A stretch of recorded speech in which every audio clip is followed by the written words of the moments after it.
Hello student, good morning. आज हम लोग फिर ऑनलाइन माध्यम से बीए पार्ट 1 ऑनर्स की क्लास के लिए जुड़े हैं। जैसा कि हम लोग जान रहे हैं कि हम लोग रूस की न्यायिक व्यवस्था के बारे में पढ़ रहे हैं या जानकारी ले रहे हैं। रूस की न्यायिक व्यवस्था को संविधान के जरिए 3 स्तर पर बनाया गया है या इसकी स्थापना की गई, जिसमें रूस का संवैधानिक न्यायालय और रूस का सर्वोच्च न्यायालय, और तीसरा है रूसी संघ का मध्यस्थता का उच्चतम न्यायालय। मध्यस्थता यानी कि विवेचना करना, या फिर ऐसे समझिए कि मध्यस्थ जैसे कैसे होता है कोई पंच का निर्णय, उसी को मध्यस्थता या आर्बिट्रेशन कहते हैं। The supreme court of arbitration of Russian constitution. तो आज हम लोग रूस का मध्यस्थता का उच्चतम न्यायालय के बारे में जानकारी हासिल करेंगे। रूस के संविधान ने रूस में आर्थिक विवादों को निपटाने के लिए मध्यस्थता का उच्चतम न्यायालय की स्थापना की है, जिसका अपना स्वतंत्र और सर्वोच्च न्यायिक अस्तित्व है। यानी कि इसका भी अपना एक स्वतंत्र अस्तित्व है और वो अपने मामलों में सबसे ऊपर है। अनुच्छेद 127 के अनुसार रूसी संघ का उच्चतम मध्यस्थता न्यायालय आर्थिक विवादों तथा इस प्रकार के अन्य विवादों को सुलझाने का उच्चतम निकाय है।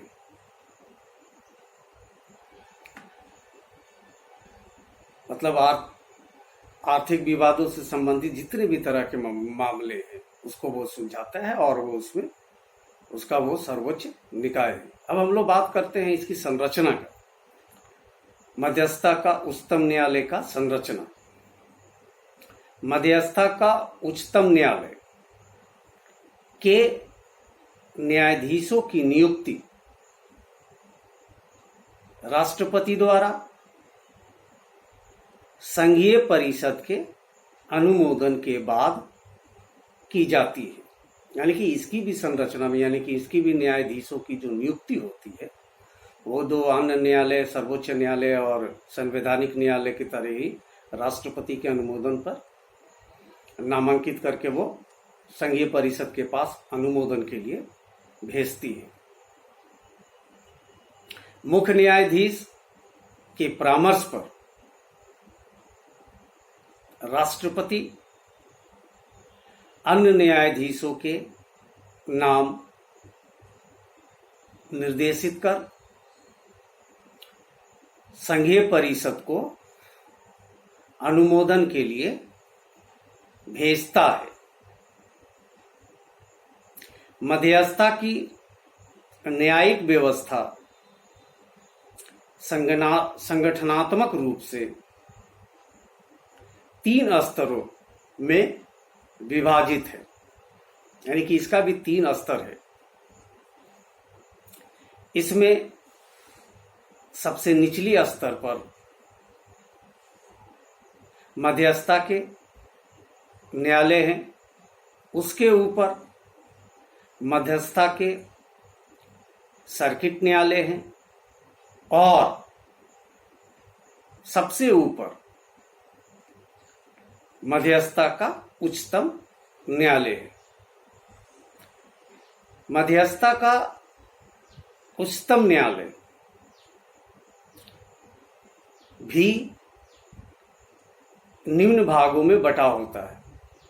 ऐसे 3 भाग में वो बटा हुआ है। इसमें सबसे पहला है पूर्ण सभा, द प्लेनियम। दूसरा है सभापति मंडल, द प्रेसिडियम। और तीसरा है न्यायाधीशों के समूह, कॉलेज ऑफ जजेस।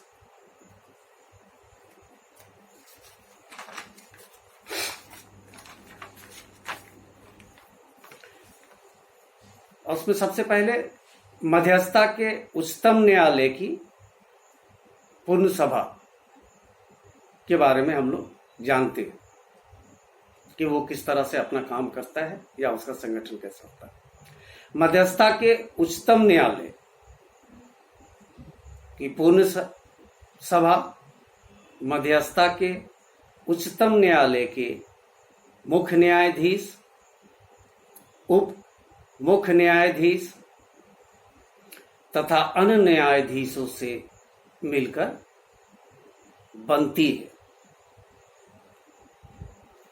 संवैधानिक न्यायालय उच्चतम न्यायालय के प्रतिनिधियों, संघीय परिषद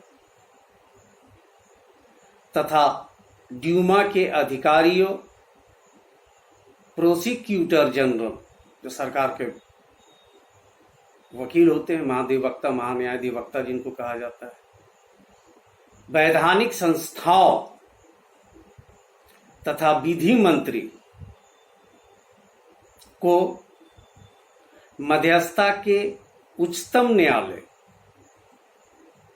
की पूर्ण सभा की बैठकों में भाग लेने का अधिकार होता है। यानी कि पूर्ण सभा जब अपना काम करता है तो उसमें संवैधानिक न्यायालय, उच्चतम न्यायालय के प्रतिनिधि, संघीय परिषद, ड्यूमा, विधि मंत्री, ये सब लोग पूर्ण सभा की बैठकों में भाग लेने का उनको अधिकार, यानी कि वो शामिल होते हैं। पूर्ण सभा अधीनस्थ मध्यस्थता न्यायालयों की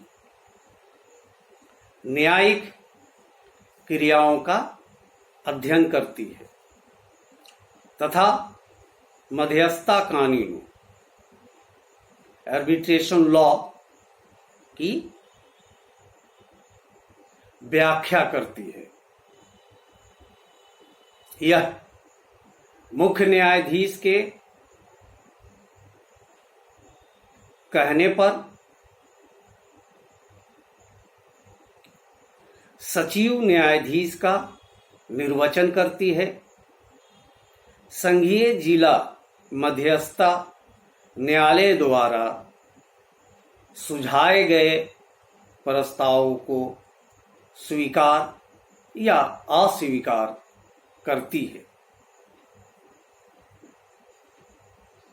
अपनी वैधानिक सीमाओं के तहत आदेश या डिक्री जारी कर सकती है जो अधीनस्थ मध्यस्थता न्यायालयों पर अनिवार्य रूप से लागू होते हैं। यानी कि ये जो आदेश जारी करते हैं वो उसके निचले जो अदालतें हैं उस पर वो अनिवार्य रूप से, यानी कि हर हाल में वो जरूरी है, उस पर लागू होते ही होते हैं। पूर्ण सभा की वर्ष में, यानी कि 1 साल में कम से कम 3 बैठकें होना आवश्यक है, जरूरी है, जिसमें निर्णय बहुमत के आधार पर लिए जाते हैं। ये था मध्यस्थता न्यायालय, उच्चतम न्यायालय के पूर्ण सभा। अब इसका दूसरा है सभापति मंडल। सभापति मंडल मध्यस्थता का उच्चतम न्यायालय के मुख्य न्यायाधीश, उप मुख्य न्यायाधीश तथा अन्य न्यायाधीशों से मिलकर बनता है।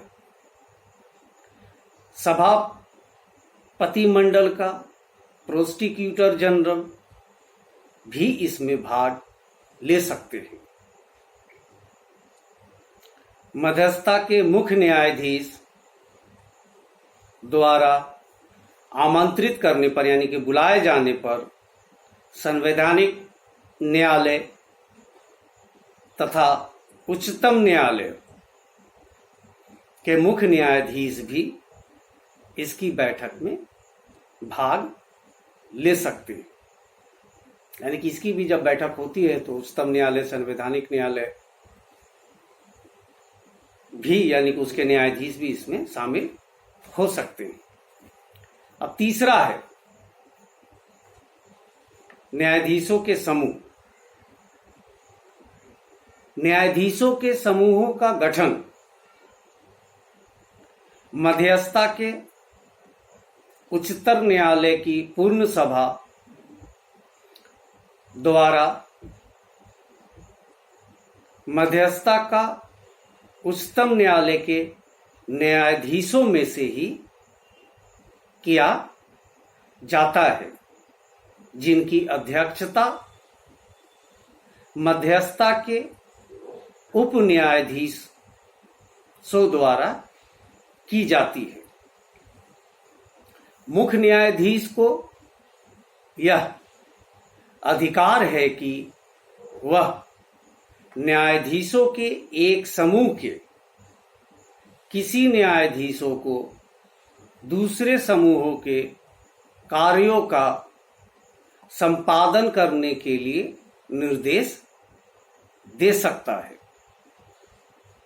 न्यायाधीशों का समूह प्रारंभिक क्षेत्राधिकार के तहत विवादों पर विचार करता है, न्यायिक क्रियाओं का परीक्षण करता है तथा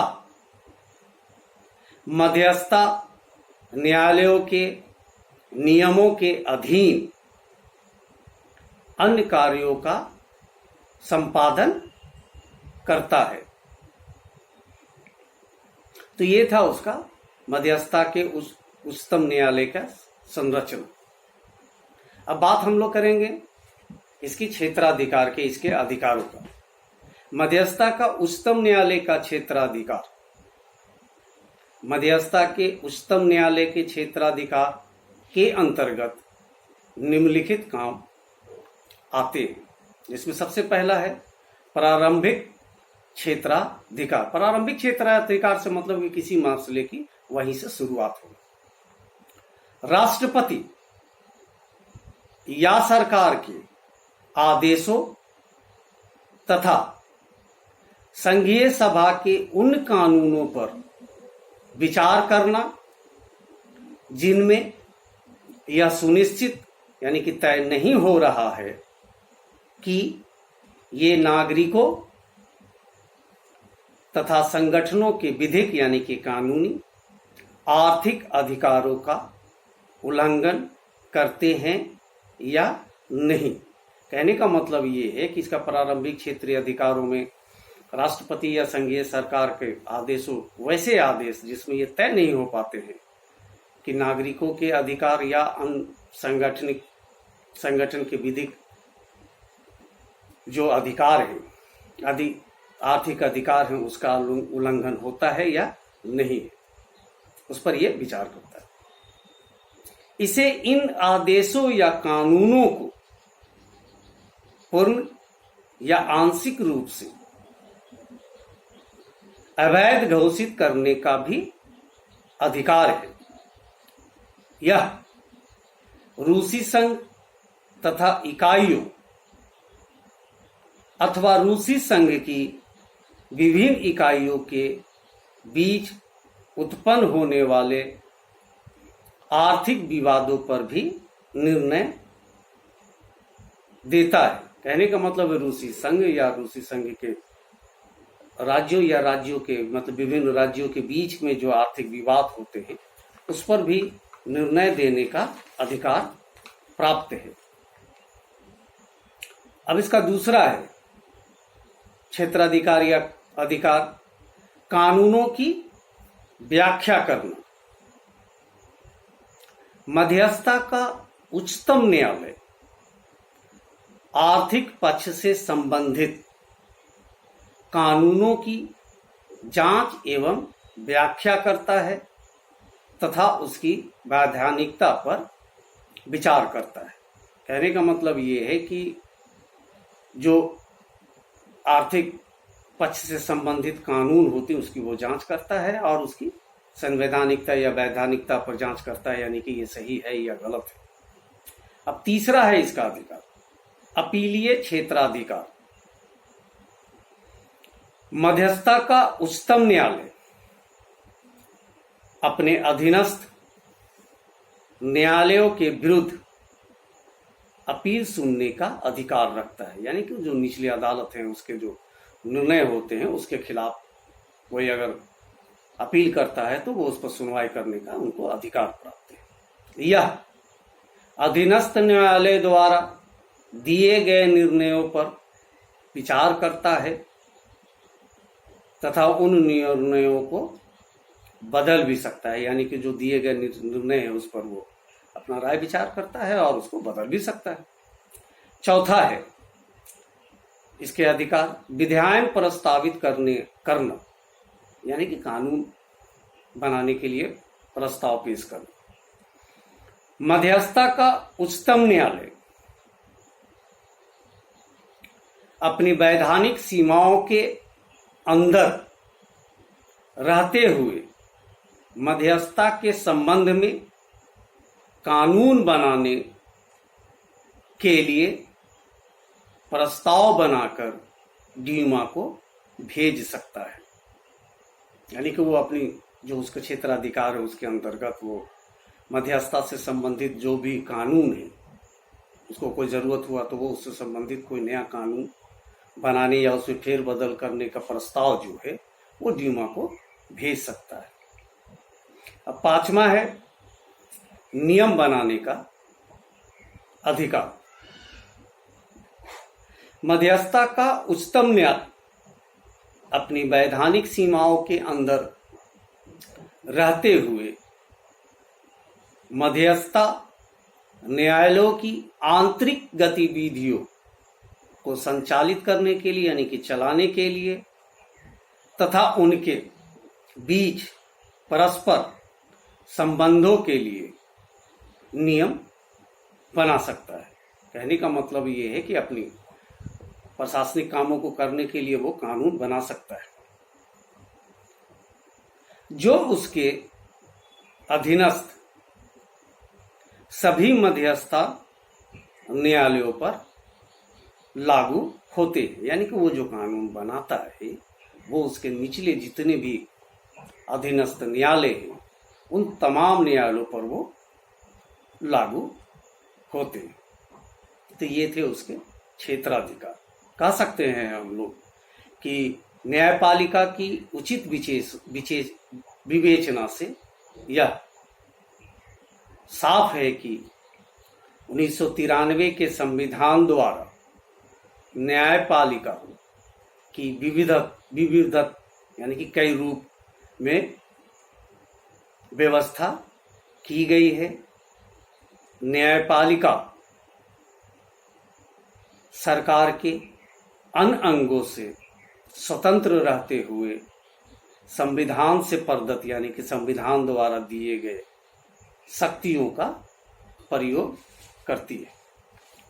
तो ये था रूसी संघ का मध्यस्थता का उच्चतम न्यायालय, जिसकी संरचना और क्षेत्राधिकार के बारे में हम लोग जाने। अब हम लोग अगली बार फिर किसी और चीज के बारे में पढ़ेंगे। आज के लिए बस इतना।